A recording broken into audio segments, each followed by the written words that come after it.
बघावला माझे पैरी देवाला 12 महिने खारे पाण्यात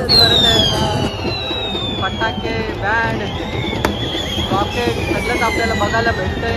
त्याच्या हजारोच्या तर अशा पद्धतीने देव शोधतात. ही बघा आपल्या प्रयत्न होते कशा पद्धतीने देव शोधत असतील तर हे बघा अशा पद्धतीने देव शोधत. आणि हा मान म्हणजे आपले दिवाळे कोलीवाड्यालाच काय तेवढ्या गावाचे सर्व लोक येतात पण त्या लोकांना कोणाला हा देव सापडत नाही.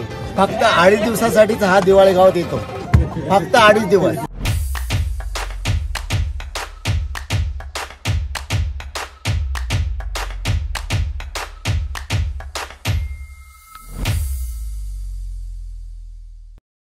नमस्कार मित्रांनो, मी महेश तुमचं सर्वांचं स्वागत करतो आपल्या यूट्यूबच्या नवीन व्हिडिओमध्ये. तर आजच्या व्हिडिओचा थंबनेल बघून तुम्ही समजलेत असाल तर आपण आलो आहोत बहिरी देवाच्या आगमनासाठी. सर्वात आधी तुम्हाला सर्वांना दीपावलीच्या खूप खूप शुभेच्छा. सो जास्त वेळ न घेता मी डायरेक्ट आपल्या व्हिडिओला करतो स्टार्ट. आणि आजच्या व्हिडिओमध्ये तुम्हाला पूर्ण माहिती भेटणार आहे बहिरी देवाबद्दल. सो व्हिडिओची मजा घेत राहा आणि व्हिडिओ जर आवडल्यास तुम्ही नक्कीच व्हिडिओला आपल्या लाईक करा. लक्ष्मीपूजनच्या दिवशी लक्ष्मीला आपण वंदन करून आपल्या व्हिडिओला आपण सुरुवात करतोय. सर्वांना दीपावलीच्या खूप खूप शुभेच्छा.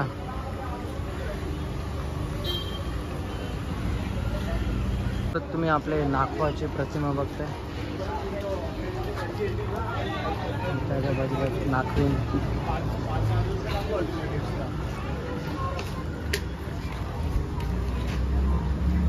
होळी रेडी आहे मित्रांनो. पूर्ण मित्र परिवार होळीमध्ये बसलेला आहे बहिरी देवाच्या आगमनासाठी. तरी आज मोठा असा सण आहे. आज आपल्या बहिरी देवांचं आगमन होणार आहे. सर्वजण आपले मित्र परिवार आलेले आहेत. थोड्याच वेळात आपण निघणार आहोत आगमनासाठी. पूर्ण सामान वगैरे घेऊन जेवण वगैरे घेऊन पूर्ण दिवसाचा सेटअप केलेला आहे मित्रांनी.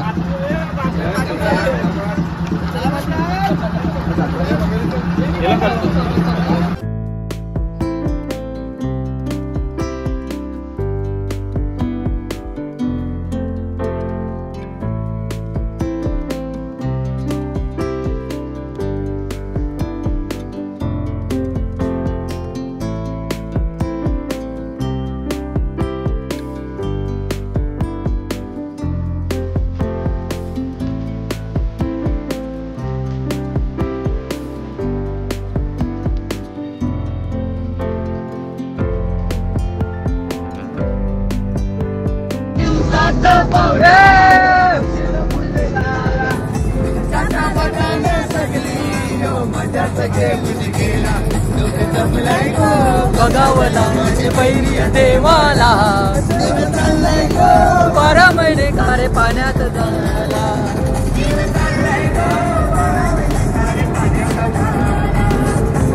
तर मित्रांनो भरपूर सारे होड्या आता हळूहळू लोकेशनवर पोहोचत आहेत. थोड्याच वेळात आपल्याला बहिरी देवाचं आगमन बघायला भेटणार आहे. कशा पद्धतीने होत आहे ते इथं आपला मित्र परिवार आहे.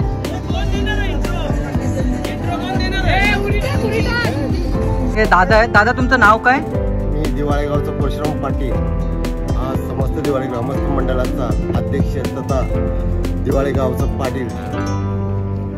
आणि दादा आम्हाला जरा बहिरी देवाबद्दल माहिती द्या. सर्वात आधी आपल्याला बहिरी देवाचं मान म्हणजे कधीपासून भेटलं, किती वर्ष झाले? हे आता आमच्या पिढीला तर सांगता येणार नाही. हे परत जुनी अगदी प्राचीन काळची स्टोरी आहे. आणि या दिवाळे गावचं म्हणजे एवढं वैशिष्ट्य आहे की जवळजवळ आमच्या 5 ते 6 पिढ्या ह्याच्यातच गेलेल्या आहेत. आमच्या दिवाळे गावचा सर्वात मोठा मान हा दिवाळे गावचा सर्वात मोठा सण म्हणजे दिवाळी गावचा हा बहिरी देव जेव्हा येतो हा 2.5 दिवसातच येतो. पूर्वी आमच्या शिराच्यावर येत्या तेव्हा आम्हाला शिराच्यावरीवर जवळजवळ 2-2, 2.5-3 तास यायला जायला लागायचे. आता काय होतं, आता इंजिनच्या होड्या झाल्या कारणाने आम्हाला रेडीमेड आणि आमचे जुने गावचे जे वरिष्ठ लोक आहेत त्यांना पूर्ण माहिती आहे की आपला वाशी गावचा मधला जो खांबा आहे तो आणि आपला एलिफंटा याचा मधला जो लंब पकडून तिथंच आमचा दिवाळे गावचा हा बैलदेव आहे. आणि हा आमचा 2.5 दिवसाचाच पाहुणा आहे. या 2.5 दिवसात आज आम्ही त्याला बलिप्रदाच्या अगोदरच्या नंतरच्या दिवशी जेव्हा येतो तेव्हा आम्ही त्या दिवशी आमचा लक्ष्मी विसर्जन, लक्ष्मी पूजन याच दिवशी आम्ही त्याला गावात नेतो आणि त्याच दिवशी फक्त एक दिवशी तो रात्र वस्तीला राहतो. त्याच्या नेक्स्ट पुढच्या दिवशी आमची बहिरी देवाची पालखी निघते आणि त्याच्या पुढच्या दिवशी जवळजवळ 12:30-1च्या दरम्यान जशी समुद्राची ओटी किंवा हे असेल त्याप्रमाणे त्याचं विसर्जन करत नेत असतो. आणि हा मान म्हणजे आपले दिवाळे कोलीवाड्यालाच काय म्हणजे बाकी दुसरे पण गाव असतील त्यांचं पण काहीतरी याच्या मागे काय कारण आहे की दिवाळे गावालाच हा मान आहे? याच्या मागचं खूप मोठं कारण आहे की दिवाळे गावच्या याच्यात बहिरी देवाचं म्हणजे जे काय आहे बरीच गावची या आजूबाजूचा जेवढा परिसर आहेत तेवढ्या गावात ते सर्व लोक येतात, पण त्या लोकांना कोणाला हा देव सापडत नाही. आज वेसावा मड त्याच्यानंतर इकडचे लोक उळवा नोट साईडचे सर्व लोक या देवाला काढण्यासाठी येतात, पण त्यांना हा सापडत नाही.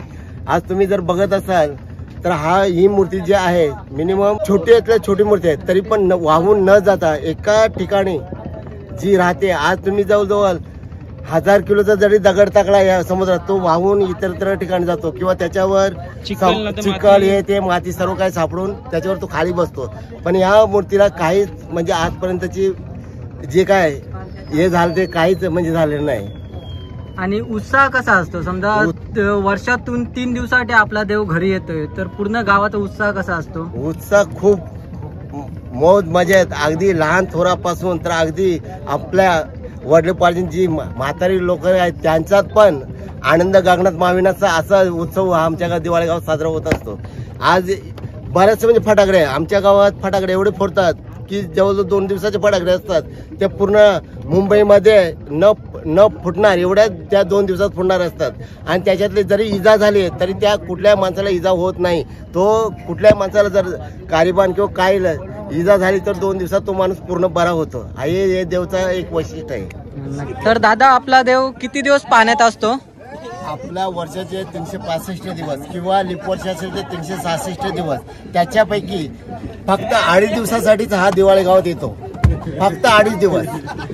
ज्या दिवशी लक्ष्मीपूजन असेल त्या दिवशी सुरुवात होते आणि त्याच्यानंतर एक दिवशी पालखी आणि दुसऱ्या दिवशी त्याचं विसर्जन. बोला बैजनाथ वस्ताद की. तर दादा हा पालखीचा मान कोणाला भेटला आणि कसा भेटला? ऍक्च्युअल हा मान आहे जो समजा मी तुम्हाला अगदी याच्यापासून सांगतो सुरुवातीपासूनच जेव्हा आपण देव काढायला येतो तेव्हा हा चंद्रकांत देवकर हा दिवाळी गावचा एकदम मोठा भक्त आहे. या माणसाने देव काढण्यापासून तर सर्वच काय तो विधी करतोय. त्याच्यानंतरचा जे काही मान आहे तो तांडेल परिवारातर्फे केला जातो.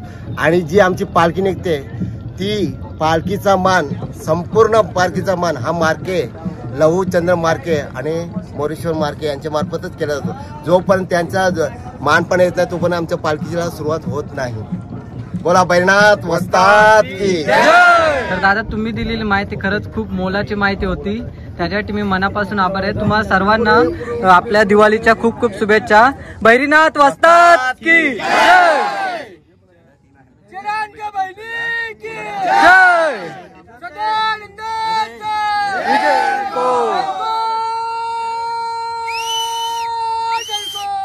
जय मल्हार.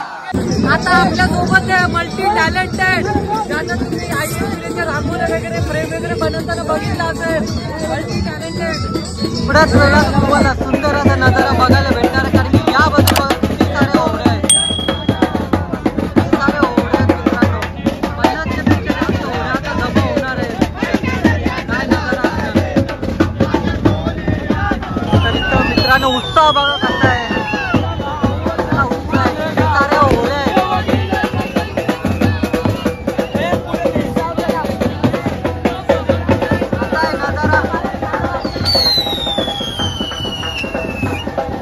एकदा देव घरी येते तर मित्रांनो जल्लोष पण फुल आहे. कसा जल्लोष आहे, किती सारे ओढे आहेत. मी एवढ्या इमॅजिन नव्हत्या केल्या, त्याच्यापेक्षा जास्त ओढे इथे आपल्याला बघायला भेटतात. कसला आहे नजारा. तर अशा पद्धतीने देव शोधतात. ही बघा आपल्या प्रश्न होते कशा पद्धतीने देव शोधत असतील, तर हे बघा अशा पद्धतीने देव शोधत आहेत. बघा 2 ओढ्या आहेत ते देव शोधत आहेत ना, बाकीचे संपूर्ण ओढ्या पूर्ण आनंद लुटत आहेत इथे असणाऱ्या दृश्याचा. कारण की आपल्या देवाचं आगमन थोड्याच वेळात होणार आहे. तर कशा पद्धतीने जल्लोष होणार नक्की तुम्हाला आपल्या व्हिडिओमध्ये बघायला भेटणार आहे. आणि समोरच तुम्ही भैरी देवाचे मोठे बघत आहेत, त्यांना बघत आहात. हजारोच्या संख्येने असणारे भक्त ते पूर्ण आनंद घेत आहेत. या बाजूला पण बघा कसा जल्लोष आहे. फटाके वगैरे वाजून आपला जल्लोष बघायला भेटतोय. प्रत्येक जण त्याच्या पद्धतीने ते जल्लोष साजरी करत आहेत. फटाके, बँड, रॉकेट सगळंच आपल्याला बघायला भेटतंय. आणि त्याच्या हजारोच्या संख्येमध्ये असणारी पब्लिक पण आपल्याला बघायला भेटते. आणि इथे अजून पण आपला देव सोडायचा कार्यक्रम चालू आहे. तर मित्रांनो इथे 100पेक्षा जास्त होड्या आहेत आणि भरपूर सारे पब्लिक आहे. आणि माझा आवाज प्रॉपर येते का आयडिया नाही, पण आता थोड्याच वेळात भैरी देवाचं आगमन होणार आहे. व्हिडिओमध्ये कंटिन्यू राहा. व्हिडिओची मजा घेत राहा. तुम्हाला आपल्याला भेटणार आहे. हजबंडच्या तालावर नाचून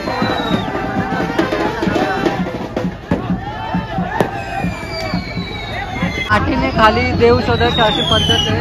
आणि जेव्हा काठीला काहीतरी लागेल तेव्हा मग तो बुड्या मारून तो वरती घेतात. खूप मेहनत आहे, पण देव भेटतो, नक्कीच भेटतो. थोडा वेळ पण जातो. आणि सर्व ओढ्या ज्या आहेत ना ते भरपूर जवळ आलेले आहेत, त्यामुळे भरपूर त्रास होतोय.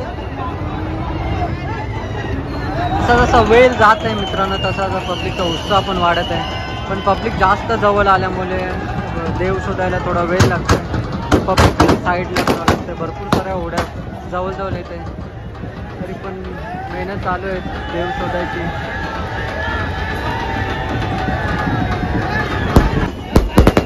आणि जल्लोष बघा, देव भेटलेला आहे तर जल्लोष बघा. थोड्याच वेळेला भैरी देव पण भेटणार आहे.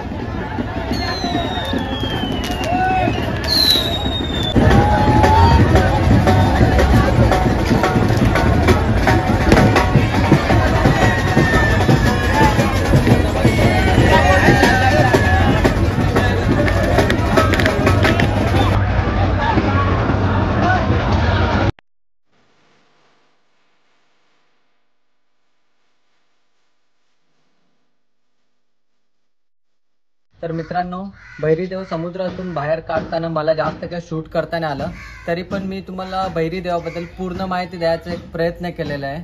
आय होप आजची व्हिडिओ नक्कीच तुम्हाला आवडली असेल. जर तुम्हाला आजची आपली व्हिडिओ आवडली असेल तर मी तुमच्या भावाच्या व्हिडिओला लाईक करा, कमेंट करा. आणि जर तुम्ही आपल्या चॅनलवर नवीन असाल तर आपल्या चॅनलला नक्कीच सबस्क्राईब करा. मी अशा नवीन तुमच्यासाठी व्हिडिओ घेऊन येत राहीन. सर्वांना हॅप्पी दिवाळी.